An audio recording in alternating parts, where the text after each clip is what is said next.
தந்தை, மகன், தூயாவியாரின் பேராலே ஆமென். ஆன்ம வழிகாட்டி மார்ச் மாதம் 10ஆம் தேதி செவ்வாய்க்கிழமை. பதுவை புனித அந்தோணியாரை நோக்கிய நமது இறைவேண்டல். இப்புண்ணிய திருத்தலத்தில் மாட்சிமை தங்கிய மேலான சிம்மாசனத்தில் கிருபாசனம் கொண்டு எழுந்தருளியிருக்கிற புனித அந்தோணியாரே, பரிசுத்தத்தனம் விளங்கும் லீலியே, விலை மதிக்கப்படாத மாணிக்கமே, பரலோக பூலோக காவலே, கஸ்தி துன்பப்படுகிறவர்களுக்கு பரம சஞ்சீவியானவரே, பாவிகளின் தஞ்சமே, உமது இன்பமான சந்நிதானம் தேடி வந்தோம். உமது திருமுக மண்டலத்தை அன்னார்ந்து பார்த்து உமை கெஞ்சி மன்றாடுகிறோம். மகா சிரவணம் பொருந்திய புனித அந்தோணியாரே, சூரத்தனமுள்ள மெய்ப்பரே, பிசாசுகளை மிரட்டி ஓட்டுபவரே, திருச்சபையின் கருணையின் கண்ணாடியானவரே, உலகில் எங்கள் ஆதரவும் நீர் அல்லவோ, எங்கள் சந்தோஷமும் நம்பிக்கையும் பாக்கியமும் நீர் அல்லவோ. நீர் எங்கள் ஞான தந்தை என்பதை எங்களுக்கு காண்பியும். பிள்ளைகள் செய்த குற்றங்களை தாய் தந்தையர் பாராட்டுவார்களோ? உம்மை தேடி வந்த நிர்பாக்கியர் பேரில் தயவாயிரும். அழுகிற பேர்களை அரவணையும், அல்லல் படுகிறவர்களுக்கு ஆறுதலாக வாரும். நீர் இறங்காவிட்டால் எங்களுக்கு வேறு யார் இறங்குவார்? நீர் ஆதரியாவிட்டால் எங்களை வேறு யார் ஆதரிப்பார்? நீர் நினையாவிட்டால் எங்களை வேறு யார் நினைப்பார்? நீர் உதவாவிட்டால் எங்களுக்கு வேறு யார் உதவுவார்? தஞ்சமென்று ஓடி வந்த அடியோர்கள் பேரில் தயவாயிரும். பரிசுத்த வெண்மையின் தூயதான தயாபரமே, தயை கடலே, தவிப்பவர்களுக்கு தடாகமே, தனித்தவருக்கு தஞ்சமே, உமது இன்பமான சந்நிதானம் தேடி வந்தோம். 6 காடுகளை கடந்து ஓடி வந்தோம். துன்பம், பிணி, வறுமை முதலிய கேடுகளினாலே வாடி நொந்தோம். எங்கள் நம்பிக்கை வீண் போகுமோ? எங்கள் மன்றாட்டு மறுக்கப்படுமோ? எங்கள் யாத்திரைகள் பலனற்றதாய் போகுமோ? எங்கள் அழுகை கண்ணீர் உம்முடைய இருதயத்தை உருக்காது போகுமோ? அப்படி ஆகுமோ ஐயா? எங்கள் அன்பான தகப்பனே, எங்களை முழுவதும் ஒப்புக்கொடுக்கிறோம். எங்களை கையேற்றுக்கொண்டு ஆசீர்வதித்தருளும். ஆமேன். மத்தேயு நற்செய்தி 18வது அதிகாரம் 35வது இறைவார்த்தை. உங்களுள் எவரும் தம் சகோதர சகோதரிகளை மனமார மன்னிக்காவிட்டால் விண்ணுலகில் இறக்கும் என் தந்தையும் உங்களை மன்னிக்க மாட்டார். இது கிறிஸ்து வழங்கும் வாழ்வு தரும் நற்செய்தி. கிறிஸ்துவே உமக்கு புகழ்.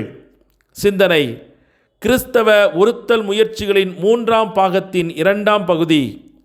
எல்லாவற்றிற்கும் மேலாக உங்கள் சித்தத்தை, அதாவது முடிவான மனநிலையை ஒருத்துவிடுங்கள்.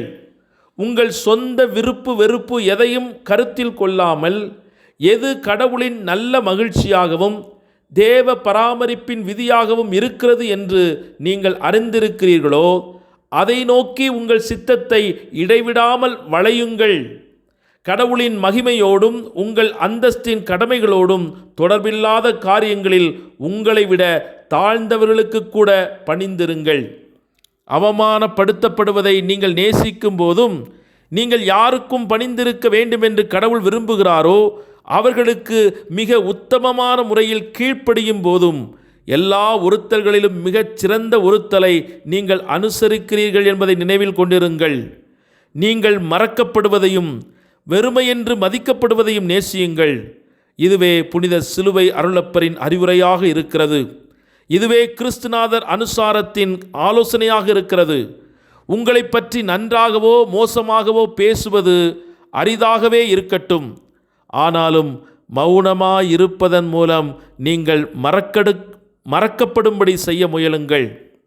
ஒரு அவமானத்தையோ கண்டித்தலையோ எதிர்கொள்ளும் போது முறுமுறுக்கும்படியும் சுயவிரக்கம் கொள்ளும்படியும் சோதிக்கப்படுகிறீர்கள். தாவீதோடு சேர்ந்து எவ்வளவு கூடுதலாக தாழ்த்தப்படுவேனோ அவ்வளவுக்கு எனக்கு நல்லது, நான் தாழ்த்தப்படுவது நல்லது என்று ஆண்டவரிடம் துதித்து ஆராதியுங்கள். மேலோட்டமான ஆசைகளுக்கு முக்கியத்துவம் தராதீர்கள். நான் ஒரு சில காரியங்களை ஆசிக்கிறேன், நான் ஆசிக்கிற சிறு காரியத்தை மிக குறைவாகவே ஆசிக்கிறேன் என்கிறார் புனித பிரான்சிஸ் சலேசியார். தேவ பராமரிப்பால் உங்களுக்கு நியமிக்கப்பட்ட ஒருத்தல்களையும் சிலுவைகளையும், தேவ பராமரிப்பு உங்களை வைத்துள்ள ஜீவிய அந்தஸ்துக்கு சொந்தமான கடும் உழைப்புகள் ஆகியவற்றை மிக உத்தமமான அமைந்த மனத்தோடு ஏற்றுக்கொள்ளுங்கள். நம்முடைய தெரிவு குறைவாயிருக்கிற இடத்தில் கடவுளின் நல்ல மகிழ்ச்சி அதிகமாக இருக்கிறது என்று புனித பிரான்சிஸ் அவர்கள் கூறுவார்கள். நம் சிலுவைகளை தேர்ந்தெடுக்கவும், நம் சொந்த சிலுவையிலிருந்து வேறுபட்ட ஒரு சிலுவையை கொண்டிருக்கவும், இடைவிடாமல் தொடர்ந்து இருப்பதன் மூலம் நம்மை களைப்படைய செய்கிற ஒரு பாரமற்ற சிலுவையை கூட, குறைந்தபட்சம் சற்று புகழ் உள்ளதாக இருக்கிற ஒரு பாரமான சிலுவையும் சுமக்கவும் நாம் விரும்புவோம். வெறும் மாயத் தோற்றம், வேறொரு சிலுவை அல்ல, நம் சிலுவைத்தான் நாம் சுமக்க வேண்டும்.